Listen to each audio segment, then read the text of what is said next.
बिस्मिल्लाहिर्रहमानिर्रहीम। अस्सलाम वालेकुम।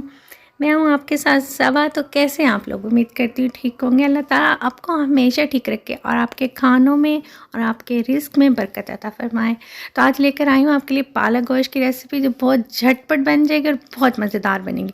तो बनाना शुरू करते हैं।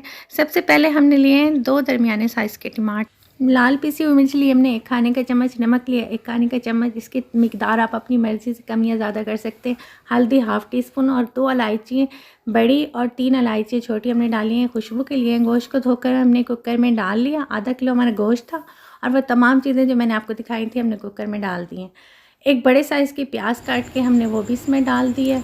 1 गिलास हमने इसमें पानी डाला है और अदरक लहसुन का पेस्ट हमने 1 चम्मच भर के इसमें वो भी शामिल कर दिया। अब कुकर को हम बंद कर देंगे और 20 मिनट की इस पर सीटी लगा देंगे। 20 मिनट के बाद हम गोश्त की कंडीशन देखेंगे।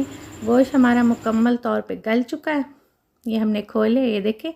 अब हम चलते हैं पालक की तरफ और देखते हैं। पालक को हमने धो के और उसे काट लिया है। अब हम इसे देगची में उबलने के लिए रखेंगे। कुकर में इसे नहीं रखेंगे और इस तरीके से उबालेंगे, इस तरीके से पकाएंगे कि पालक का जो सब्ज़ कलर है वो वैसे ही रहेगा जैसा वो है। तो हमने इसमें पानी डाल दिया और पालक को हमने गला लिया देगची में। अब देगची में गलाने के बाद पालक की कंडीशन है, इसे छलनी में डाल दिया ताकि इसका एक्स्ट्रा पानी निकल जाए और उसके बाद हम इसे कूंडी डंडे में पीस लेंगे। ग्राइंड नहीं करेंगे इसको, हम बिल्कुल बारीक नहीं करना, इसे हल्का हल्का कूट लेना है हमने। इसके बाद हमने इसे गोश्त में डाल दिया और गोश्त में डालने के बाद हम इसे पकाएंगे और बहुत ज़्यादा ये क्रीमी और बहुत मज़ेदार पालक गोश्त बनेगा। अभी से इसमें इतनी अच्छी खुशबू आ रही है इलायची की। छोटी इलायची और बड़ी इलायची गोश्त के अंदर मौजूद तमाम स्मेल को ख़त्म कर देती है और बहुत मज़ेदार गोश्त तैयार होंगे, देखिएगा आप। और अगर आपने अब तक मेरे चैनल को सब्सक्राइब नहीं किया तो प्लीज़ इसे सब्सक्राइब ज़रूर कर दीजिएगा। ये गोश्त की भुनाई करते हुए हमें 10 मिनट हो गए पालक के साथ। ये देखिए, अब हमने इसके अंदर 1 कटोरी दही को फेंट के अच्छी तरह और वो शामिल कर दिया। अब दही के साथ इसकी मज़ीद भुनाई करें हम। जितनी ज़्यादा सालन की भुनाई करते हैं ना, सालन उतना ही मज़ेदार होता है। ये एक सीक्रेट है। अगर आप भुनाई कम करेंगे तो सालन मज़ेदार नहीं होगा लेकिन इतना मज़ेदार नहीं होगा जितना मज़ेदार ज़्यादा भुनाई करने के बाद हो जाएगा। तो ये देखिए, इस तरीके से हम इसकी भुनाई कर रहे हैं।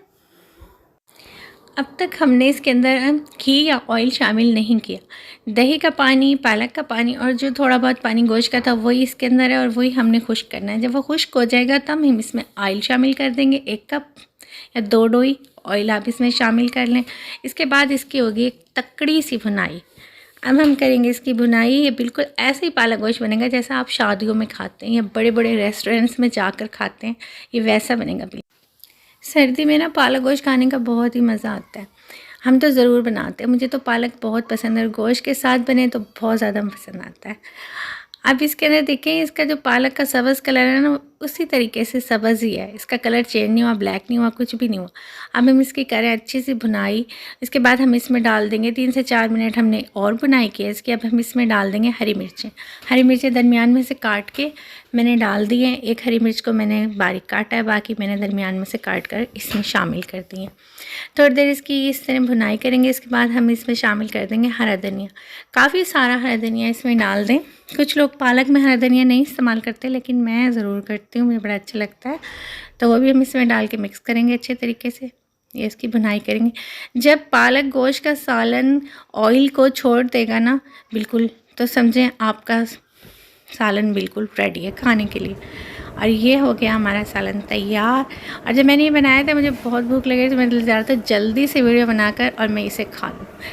तो ये देखिए, आप भी बनाएं, करें एंजॉय सर्दियों में पालक गोश्त की रेसिपी जो बहुत आसानी से हमने बनाई है। और मज़े करें ज़िंदगी के, क्योंकि ज़िंदगी का मज़ा तो खानों में है ना। तो रखिए अपना बहुत सा ख्याल, मुझे रखिए दुआओं में याद और सुने अपनों का भी तो ख्याल हमने ही रखना है ना। अल्लाह हाफिज़।